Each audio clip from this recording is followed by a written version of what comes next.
Allahu Akbar, Allahu Akbar. شروع اللہ کے نام سے جو نہایت مہربان اور رحم کرنے والا ہے۔ السلام علیکم ورحمۃ اللہ وبرکاتہ۔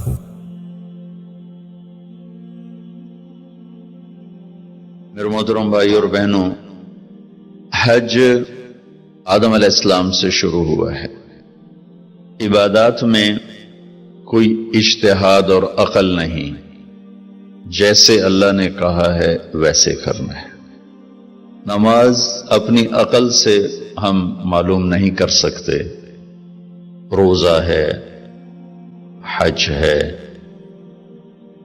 عبادات میں جیسے آسمان والے نے بتایا اور جیسے جناب رسول اللہ صلی اللہ علیہ وسلم نے کر کے دکھلایا، بس ہم نے وہ کرنا ہے۔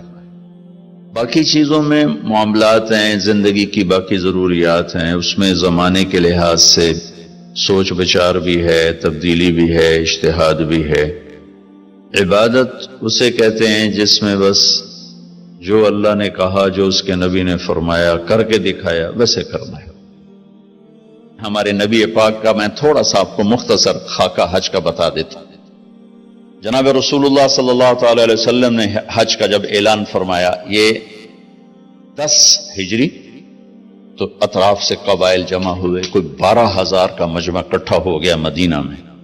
25 تاریخ کو بروز ہفتہ آپ نے نماز ظہر سے پہلے غسل فرما کے 2 چادریں احرام کی، نیت کے بغیر 2 چادریں باندھ، کرتا بھی اتار دیا، تہمد بھی اتار دیا۔ سحارا ایک بستی ہے جو آج کل مسقط میں آتی، وہاں سے ایک کپڑا آتا تھا، اس کی آپ نے 2 چادریں لی۔ پھر آپ نے ظہر کی نماز کے بعد اپنے پورے قافلے کو لیا، ذوالحلیفہ جس کو آج کل ابیار علی کہتے ہیں، یہاں آپ نے آ کر قیام فرمایا، اور عصر، مغرب، عشاء اور فجر اور ظہر 5 نمازیں آپ نے یہاں ادا فرمائیں۔ آپ گزر رہے تھے کہ جبریل ہے کہ یا رسول اللہ، اللہ فرما رہے ہیں یہ پاک وادی ہے، یہاں آپ قیام فرمائیں۔ ایک رات کی قیام کے بعد صبح آپ نے فجر کی نماز کے بعد غسل فرمایا، خوشبو لگائی، اپنے بالوں کو تیل لگایا، پھر شہد لگایا۔ شہد گوند کا کام دیتا ہے، چونکہ اب ننگے سر جانا تھا تو بال بڑے تھے، آپ کے شانوں تک آئے ہوئے تھے، تو آپ نے ان کو شہد لگا کے نا وہ جوڑ دیا، آپس میں جوڑ دیا۔ اور عائشہ رضی اللہ تعالیٰ نے آپ کو خوشبو لگائی۔ جسم پہ خوشبو لگا سکتے ہیں احرام سے پہلے، احرام کے کپڑے کو نہیں، جسم پہ خوشبو لگا سکتے ہیں احرام کی نیت کرنے سے پہلے۔ بالوں میں، مانگ میں آپ نے خوشبو لگائی۔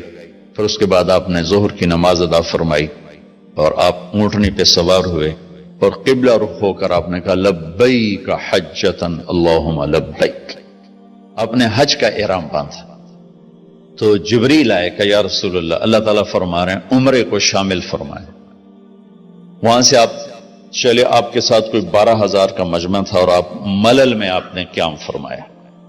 ملل سے نکلے اور روحا میں پہنچے۔ روحا میں کنواں ہے، وہاں 70 نبیوں نے قیام کیا ہے حج کے دوران، حج پر جاتے اور آتے ہوئے۔ وہاں آپ نے بھی قیام فرمایا، رات بھی ٹھہرے۔ روحا سے چل کر آپ افایا پہنچے، افایا سے عرج پہنچے، عرج سے ابوا پہنچے۔ ابوا پہنچے تو سامنے بستی تھی جہاں آپ کے سارے انتظام کیے گئے تھے رہائش کے، اور یہ قافلہ 12,000 کا اب 60-70,000 کا ہو چکا تھا۔ تو ابوا میں آپ کی والدہ کی قبر ہے، حضرت آمنہ رضی اللہ تعالیٰ عنہ کی قبر مبارک ہے۔ تو آپ سڑک سے یوں ہٹ گئے، اندر پہاڑوں میں چلے گئے۔ اکثر مجمع تو نیا تھا، انہیں نہیں سمجھ میں آیا کہ اللہ کے نبی اندر کہاں جا رہے ہیں۔ چند ایک کو پتا تھا کہ آپ کہاں جا رہے ہیں، تو آپ چلتے چلتے چلتے چلتے چلتے ایک جگہ اپنے اونٹنی کو بٹھایا، کوئی وہ 70-80 فٹ اونچا پہاڑ ہے، تو وہاں سے آپ اوپر چڑھے۔ یہ اپریل کا مہینہ تھا اور ماں کی قبر کے سرانے تشریف لائے، اور یوں اپنے گھٹنے اٹھائے اور ہاتھ یہاں رکھے اور سر یہاں لیا، یہ پوزیشن بنائی جیسے چھوٹے بچے بناتے، اور پھر جوں سرہانے بیٹھ کے رونا شروع کیا۔ صدمہ تو چند دنوں بعد بھول جاتا، میں اب اپنی ماں کے یاد میں رونا بھی چاہوں تو رونا نہیں آتا، اپنے باپ کی یاد میں رونا بھی چاہوں تو رونا نہیں آتا، اور میرے نبی کو 57 برس گزر چکے تھے ماں کے گئے ہوئے، تو وہ 57 سال پرانا درد ابھی زخم بھرا نہیں، آپ اس پوزیشن میں بیٹھے اور اتنا روئے کہ سارا رواں آپ کا آنکھ بن کے رو رہا تھا، وہ ساری داڑھی آپ کی آنسوں سے تر ہو گئی، اور آپ نے آگے جانے سے انکار کر دیا کہ میں آج رات اپنی ماں کے پاس ٹھہروں گا۔ آپ نے رات وہیں گزاری، کیا رات تھی۔ ابوا سے چلے تو آپ عصفان پہنچے، عصفان تھے تو آپ نے کہا ابوبکر یہ کون سی جگہ ہے؟ کہا جو عصفان۔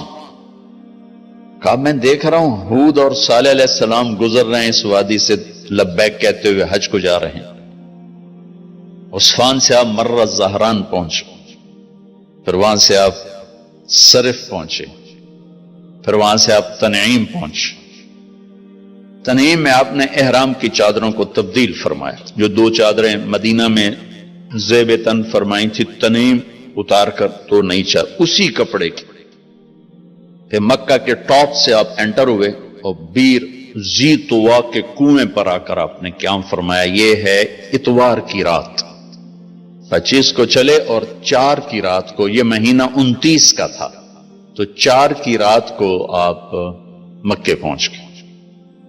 اور اتوار کو صبح آپ نے غسل کیا، خالی پانی بہایا اور عمرہ کے لیے تشریف لے گئے۔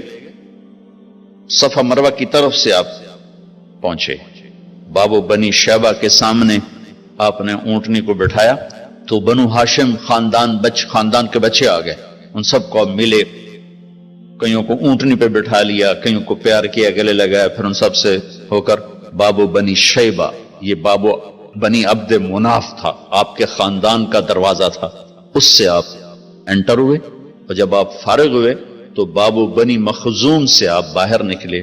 آپ نے جاتے ہی حجر اسود کا بوسہ لیا، پھر سجدہ کیا، پھر بوسہ لیا، پھر سجدہ کیا، پھر بوسہ لیا، پھر سجدہ کیا، پھر آپ رونے لگے، بہت روئے۔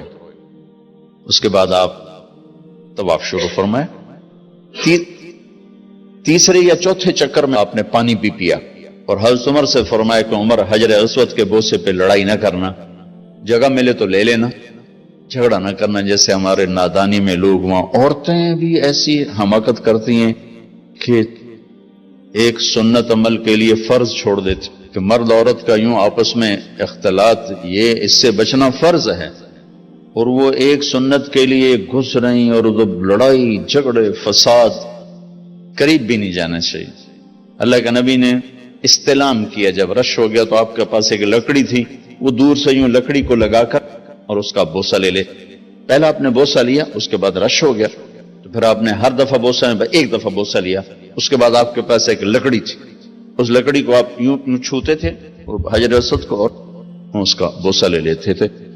بوسہ صرف ایک دفعہ، پھر جب آپ نے 2 نفل پڑھ لیے اور تشریف لے گئے صفا مروہ کے لیے، تو پھر حجر اسود کا بوسہ لیا اور آپ نے جا کر صفا مروہ پہ 7 چکر پورے کیے۔ بعض روایت میں ہے کہ 3 چکر پیدل کیے، پھر مجمع زیادہ ہو گیا تو 4 اونٹنی پر بیٹھ کر گیا تاکہ لوگ دیکھ لیں۔ اس کے بعد آپ نے اعلان فرمایا کہ بھئی جن کے پاس قربانی کا جانور نہیں ہے وہ احرام کھول دو۔ تو صحابہ نے کہا یا رسول اللہ آپ کھولیں، تو آپ نے فرمایا کہ میرے پاس قربانی کا جانور ہے، ابو بکر کے پاس، عمر، زبید، طلحہ یہ نہیں کھولیں گے جو کہ ان کے پاس بھی قربانی کا جانور ہے، باقی جن کے پاس نہیں کھول دو۔ تو سب نے کھول دی، اور حج افراد بھی تمتع بن گیا، حج قران بھی تمتع بن گیا۔ اب نہیں ہو سکتا، اب جو نیت کریں گے وہی کرنی پڑے گی، لیکن اللہ کے نبی کا خاص حکم تھا تو سب کا حج تمتع بن گیا۔